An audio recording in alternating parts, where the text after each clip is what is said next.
Ah! Shot fired! Shot fired over here! Reported East Wars. Crossing with precision. Whether to buy one or not isn't a hard decision. Screaming gases. Screaming gases escape the big port. A gun you can carry, not just use for sport. The CR920XP, the king with a polymer crown. The slimline made in Texas, running this town. Every kid on the block has a port on his Glock. And like lipstick on a pig, you'll find slots on every SIG. Even Smith & Wesson jumped in the game. The sad thing is most are cookie cutter, just more of the same. But Shadow System stands out with a big steel comp that's stout. And you've got no reason to doubt what this gun's all about. Bitch, they got the performance, no need for your insults to spout. When that loud ass comp goes boom, the next door lane's clear out. So if you wanna hang out and shoot with the fast boys, enter and clout, just hop in and roll out. And we'll head to the range. Put it to the test, let's see if it's the best. And if it's not, it still holds a high spot. Put it to the test, let's see if it's the best. And if it's not, it still holds a high spot. Put it to the test, let's see if it's the best. And if it's not, it still holds a high spot. Put it to the test, let's see if it's the best. And if it's not, it still holds a high spot. Screaming gas. Hey guys, welcome back to the channel. Thank you so much for joining me as always. My name is Jim, and today I'd like to do a quick follow-up with you on the Shadow Systems CR920XP. Now, I've already done an initial thoughts video on this under my Desktop series, and those are tabletop reviews where I sit here in a situation like this and I talk about the gun in question up close and personal and give you my detailed thoughts about it. And this particular one was the first time I had gotten a chance to do a Desktop that was actually a true initial thoughts review, because I had not yet fired it or anything else. So today I get that chance to follow up with you after I've shot it and give you my all-around thoughts on if this gun is good, if it's not good, is it worth the money, and is it worth the hype? Because there is a lot of hype around this gun and a lot of these ported or comped carry guns. As I said in the Desktop video for this gun, I am a Shadow Systems fan. I've owned 3 now, and not only have I experienced all the good things that others have, I've also had better luck than some for a brand that requires a true break-in. So just like a custom hand-fit 1911 would, this gun requires a break-in to mate these tight-fitting parts together, most particularly this match-grade barrel with the slide and the locking lugs. I've had 0 failures with any of the 3 that I've owned. So yeah, I'm a wee bit biased. I have no problem admitting that. But stay tuned, because there are some real truths to be told here. The gun isn't everything that every hyped up gun shilling YouTuber says it is. And it's time to dispel some of those rumors and get down to what the gun really is and what you should expect from it for your $850 or so that you'll be spending for one. Now, I've also said previously that the Shadow Systems MR920 is by far the best carry gun. And I have no problem still standing by that. I still think it is in the standard compact carry role, meaning a Glock 19 size compact. I was wondering if the CR920XP might possibly dethrone it, because it's lighter, it's easier to carry, it's slimmer, and it's compensated. And yes, I do realize that my MR920 is compensated. I have the Radian ramjet and afterburner on there. But back when I bought this, there were no comp options for it, aftermarket or factory, like there are now. And so I've had the opportunity to have this for years, shooting it non-compensated, and then adding the comp last year and shooting it ever since then, compensated. Will this do everything that the larger MR920 does, but in a smaller package? Pretty much, yes. But I know there are still some questions that you need to have answered before you lay out your money and get one for yourself. And I totally understand that. You're expecting that this compensator is either going to make a world of difference, or you're going to be skeptical and think it might not even be noticeable or worth the expense or anything else associated with getting this. Now, if you only listen to YouTube, you've been told that this is a total game changer and it is undeniably the best carry gun on the market because of this comp. No, that's bullshit. As I've said before, until this past year when every brand started introducing comped and ported carry guns, the majority of normal folk, that's you and me that don't shoot in competition, didn't have a lot of experience with comps. So to them, maybe it made a world of difference. Go back here to the SIG P365 XL Spectre comp, which was really the first one on the market from the factory, compensated by the factory, that hit and people went, oh my God, this thing is incredible. Now, again, that's not the first. The pioneer for that was Glock back in the, was it the 90s or early 2000s? It may have been. I'm thinking early 2000s when they released the 19C and 23C. And those were really the first semi-auto carry guns that came out ported from the factory. And sure, previous to that, you would have had a handful of Performance Center Smith & Wessons that were Magna ported. But overall, by and large, what popularized this new craze that we're seeing everybody doing now, and here's pretty much the newest of them, was begun by this gun here. It is noticeable, but it's not the holy grail option that's being preached. On top of that, I don't use stupid terminology like flat shooting or soft shooting because both of those terms are very, very misleading. You're making somebody think that the gun is doing something that it's not really doing. It is not defeating recoil. It is not defeating muzzle flip. That can't be done. Not by porting or compensating. Now, you can make a gun tremendously more easily controllable, absolutely.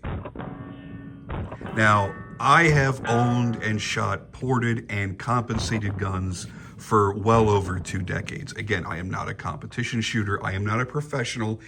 It's just something that I have personally enjoyed. So I'm used to it. I understand the physics of how it's going to work. I understand how it's going to feel in my hand. I understand that it's going to feel still very disruptive. I'm going to feel that explosion in my hand. I may not feel it recoiling very much, and I may not feel that muzzle flip very much, but I'm still going to feel that chaos coming from this end of the gun. And I'm not expecting it to hold that gun still or to push it down while I'm shooting, because they don't do that. That's an over-exaggeration, and it creates a higher expectation than what is, reality. This comp on this gun does make this gun easier to control. It is much more confidence inspiring. You can shoot it faster and maintain better accuracy because you're able to bring it back on target more easily and more quickly with more consistency. Because the dot that you're relying on in that window isn't just disappearing every time you take a shot. Depending on the size of your window and how good of a grip you have, it may only be doing this. Going to the top of the window or top to the side, and you're able to come right back down to where you were and find that dot again. Or if you're an iron sight shooter only, that's totally fine. Then instead of your front sight just screaming up in the air like this, it's coming up a little bit, and you're able to resettle it and realign it very, very quickly. This comp does work very, very well, as long as you're actually activating the comp. What the hell do I mean by that? Shooting 115 grain or any lighter ammunition isn't going to do it. Firing at a slow cadence, 1, 2, 3, isn't going to do it. Shooting 124 grain, so yeah, shooting plus P rounds and doing so in rapid succession, bang, bang, bang, bang, bang, bang, bang, bang, that is going to activate the comp and make it perform. The more rapidly you shoot it, the more you're going to feel the compensation. So from the factory in stock configuration, this is one of the best, hands down. Partly because of the high-performing compensator, but also because of the features and benefits that all Shadow Systems Elite Series pistols share. The damn near magical grip texturing. It is absolutely fan-friggin-tastic. It's not overly strong. It's not tearing your skin up. But as soon as you compress into it, you're locked in. It is wonderful. It really does feel like the tackiness that you feel when you're pushed hard into skateboard tape. It really does feel like that. The grippy slide serrations. They did a great job with those without making them ridiculously sharp. I'm talking to you, Performance Center. These work really, really, really well on the new M&Ps, but they're a little bit sharp, and some people aren't going to enjoy that. The lighter weight, faster reciprocating slide, due to the lightning cuts, the depth of the cuts of the serrations, all the way around the slide, it's super nice. The angled slide rear for ease of concealment. The wonderful anti-Glock knuckle undercut, so you don't get that horrible bump on your knuckle that after a few hundred rounds really begins to be irritating. And the extended tang, which you can call a beaver tail if you want to, with the notches. So you've got that protection against slide bite, but you don't have a ridiculous beaver tail coming out and printing. They do so many great things, so many great little things too, to make their guns just a little bit better for carry. And yes, you have to incorporate these ledges that are here that can be used as gas pedals. They work really well. And the overall decent curved to flat face trigger.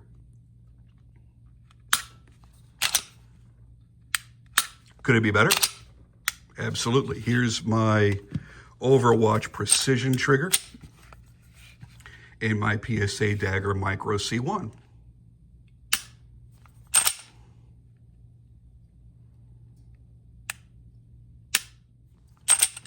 Very crisp. But I had to spend extra money to do that.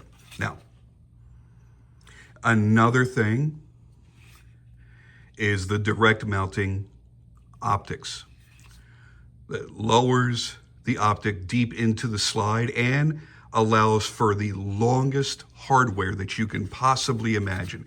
Mine is not a good example because I chose to go with this Meprolite MPO Pro S, which is their awesome enclosed optic, but it uses an Acro P2 style mount.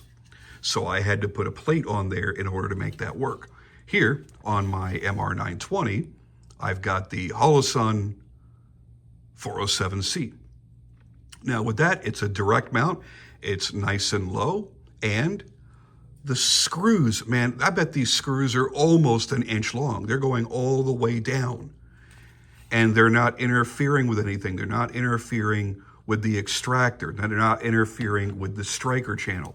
Nothing, because they have created and designed their own slides and internals to make sure they can do this. It's genius. So you're getting all of those things plus a compensator. And a compensator that actually does work. It does what it's advertised to do. And on top of all that, they have really, really good finishes. They're mimicking HK's finish, where it's really resilient. It's almost impossible to wear through very, very tough stuff. My MR920 is now 5 years old. It has been carried a tremendous amount. It's been shot a lot, and there's almost no discernible wear. Now, yeah, there's wear on my original, my Elite barrel, which is the copper like this. There's some wear on it, but as far as the slide goes, you can't tell this almost from a brand spanking new gun. I don't even think I have any scratches on it. Oh, there's a little hairline scratch right there, just a little snail trail. No big deal at all. So it's held up very, very well. Now, breaking this in has honestly been a hell of a lot of fun. No malfunctions at all, and just a joy to shoot. Now, all the footage I'm going to be rolling in here is basically shooting at around 15 yards, not going for extreme distance or crazy accuracy. We're just trying to break the gun in, check for reliability, and then speed up things a little bit just to see if the compensator is doing its job and how it feels against other compensated pistols that I brought out that day.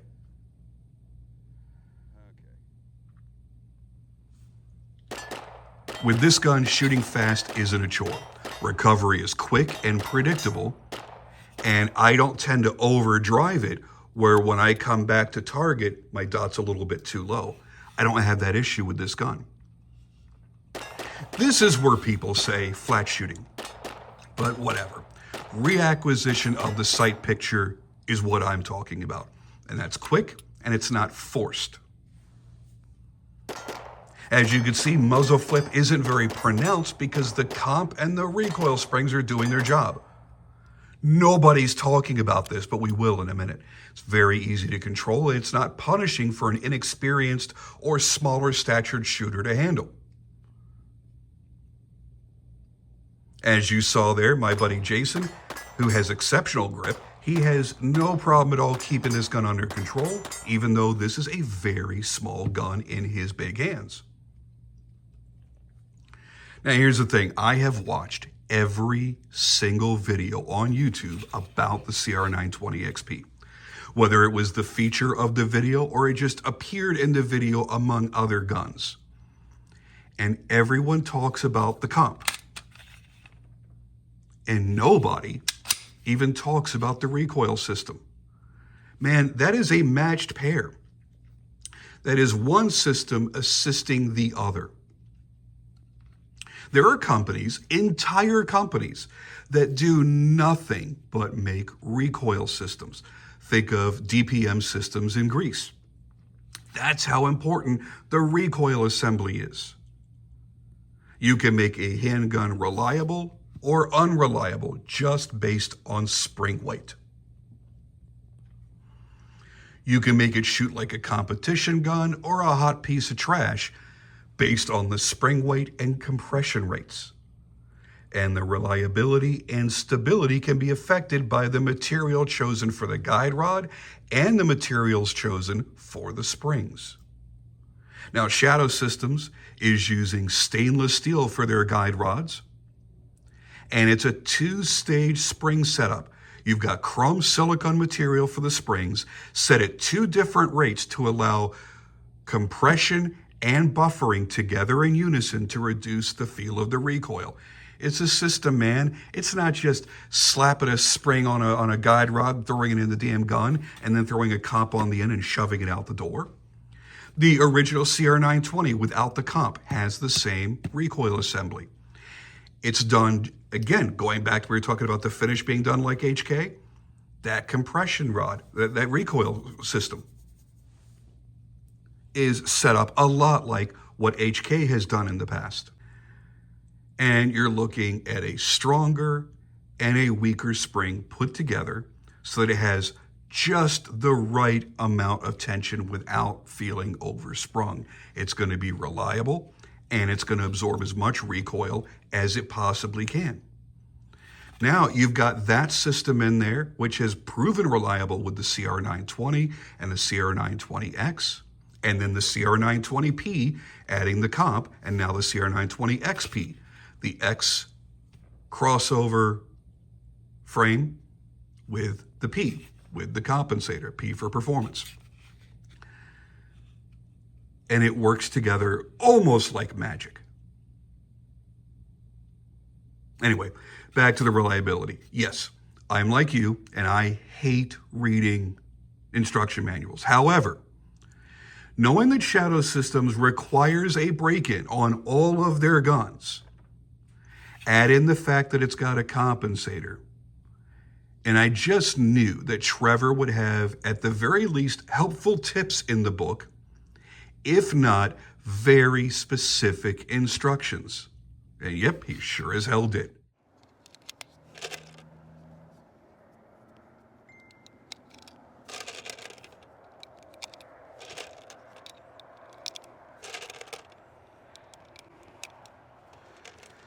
Unlike everybody else on YouTube trying to break in a Shadow Systems comp gun, I'm using 124s like you're supposed to. So don't be like most YouTubers that we've all watched together on these videos, using light range load 115 grain ammo and wondering why their gun acted like a single shot friggin' bolt action gun. Use 124 grain NATO loads, and your break-in's gonna go smoothly and wonderfully. Then, once all of your components are properly mated, you can shoot whatever the hell you want. So it's not about the gun being finicky. You can't say, well, I want a gun that can shoot anything. This will shoot anything once you've broken it in properly. I have a gun made by somebody completely different, and they have an even more specific rule on how to break theirs in. They tell you don't do any rapid fire, only do slow fire while those parts are mating together. And then after, I think on theirs it was 100 rounds. Then after 100 rounds, you can begin to shoot at whatever cadence you want. Everything should be aligned and working together as they had intended. So once you got it broken in, you can do whatever the hell you want. Now, the trigger may not be Timney performance level, but it doesn't need to be. Under fire, it feels perfect. The weight feels light enough to shoot fast, and where it's not so heavy to break that I feel like I'm moving my sight picture at all to get past the break. Another thing that I like is the reset is forceful enough and positive enough that I feel I can shoot it quickly. The wall is easy to find, and it's easy to prep the trigger and sit right there on the wall without rolling past it and having an ND. That's what a combat trigger or a duty trigger or a carry trigger should be. It's not a competition gun. It shouldn't have a competition trigger. I avoid that in all of my carry guns. The closest I have to a quote-unquote hair trigger is probably on this in my platypus. So on my Bull Armory EDC Pro, which again, ported, it takes almost no effort. It's about a 2.5 pound trigger. It's very, very light. Do they get lighter? Oh, absolutely. You could have guys shooting competition guns with 1.5 pound triggers. But that's the environment for that. It's all about speed at that point. On the street, I don't want that. I'm okay with it on my 1911s, 2011s, that sort of thing, because I have the control of the manual safety. And I'm sitting there, and instead of prepping my trigger, I'm prepping my thumb on the thumb safety. This, if you're prepping the trigger, you want to have enough weight where you don't have to worry about it going, oopsie. That's a bad thing. So does it dethrone the MR920? I think it's going to depend on who you are. If you are always comfortable carrying a Glock 19 size pistol, whether you choose to throw a bunch of bulky, heavy shit on there like I do or not, if this is your size preference because of your body size or your hand size or just your comfort level in general, then this may not be it. You might feel that it's too narrow, it's too skinny, it's too thin, and you might feel like your hand wraps around it way too much. Totally get that. So for you, I'm not going to say, yes, this is the overall best EDC pistol you can buy. But I think if you have determined that you really, really like these smaller micro compacts, or when you get to this size, because of the extended length with the comp and the extended grip, it's no longer a micro, even though it was based off a micro, a slimline compact. If you've decided you like the feel of a slimline compact,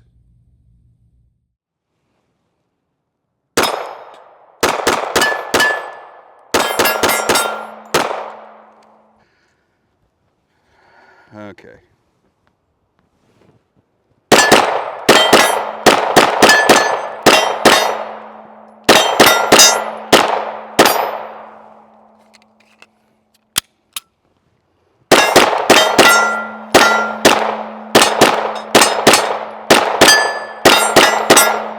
And it works well for your hands and for your grip, and you can shoot them well, then this may well be one of the best choices that you can make. Do I put it above the original? Yeah, I kind of do. Because while the Spectre comp, while this porting does work, it's not as effective as this. It is a noticeable difference, but it's not smacking you across the back of the head.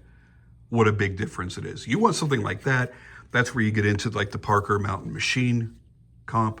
Their mini comp is phenomenal. This thing is probably one of the top comps I've ever used. I have a Parker Mountain Machine on my FN 509 Tactical, which again, it's like friggin' magic. But these are custom tuned, and oftentimes you may have to change out your recoil springs. I had to on my 509. I have a DPM system in my 509. Now on this used to be my little teeny tiny original size P365. And I upgraded into the Tabletop XXL frame, the aluminum frame with the gas pedal, the Tabletop slide, Parker Mountain Machine barrel and comp. And oh my dear God, I've never felt a more controllable 9mm. And I'm going back to, this felt even more controllable and pleasurable to shoot than a Walther P5 compact. And for those of you that have been around long enough that have shot a P5 compact, you should know what a statement that is. Another one that works very, very well, obviously, most people know that porting will be more effective than a comp, but it comes with some cons as well. This one obviously shoots better than this. I feel the impact, the performance gain of those V8 ports more than I feel with this single port comp. That's not a slight against this. This is a bigger, heavier, thicker gun with a much larger grip that you get a better grip on, and tremendously more venting with a heavier slide. There is a tremendous amount of difference between the two. This works better because of what it is. But this is not an EDC for me. It is something I carry often, but this is much, much easier to actually carry. For those wondering, can I spend about half and buy a PSA Dagger Micro with the C1 package that has the Spectre Comp type of slide and short barrel? Yeah, this outshoots it. This compensator is far more effective than the porting on this. Oddly enough, even though these two are made in a very similar fashion, the SIG outperforms the PSA. That's not to say the PSA is a bad gun. I love this gun. It's a fun little gun. It was a fun project to see how much performance I could get for an everyday carry gun at around $350. And it's done really, really well. It's nice and comfortable in the hand. It's been very reliable. I like it a lot. But I would never choose this over this directly. No way in the world.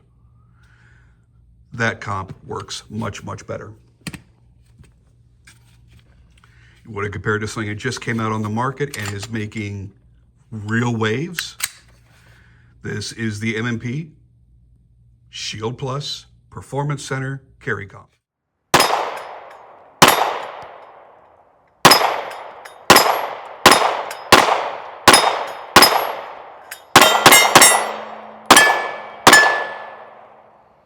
Yeah, it is. Yeah, it's not awful, but it doesn't feel like it's been ported. It should definitely be a little bit more tame than what it is. Yeah, because that port's about the same size as the one on the Shadow systems, maybe a tiny bit smaller. Yeah, it's not an insignificant port. So I went, okay. Plus I like the fact that I can have a flush fit 10 rounds, then I can have a 13 round that fills my fingers and a 15 round that fills my fingers. And I have wonderful versatility. This is a nice gun. Review coming very, very, very, very, very soon. But this is not as effective as this one. The Shadow systems works better. It just does. This is a great little gun. Like it a lot. Do I love it? No, but I really, really like it. It's probably going to stay with me after I replace the trigger that I can't stand. Because if you don't hit it in just the right spot, that safety will not let you pull the trigger. So in a stressful situation where you may not have your optimal grip, the gun could be canted in your hand, somebody could be fighting to pull the gun away from you. Yeah, that's not good. So it's going to get a custom trigger. So that's my thoughts overall. You can agree or disagree, that's entirely up to you, but I wanted to lay it out to you in the plainest terminology I could come up with, because like you, I'm a regular guy. I'm not a competition shooter. I am not law enforcement. This is something that I want to carry for personal defense. I need to know that it's going to work, and I need to know that the money I'm spending for the extra little toys, that they're actually worth it. And hopefully, this will help you decide as well. Thank you for watching as always, and I'll see you on the next video.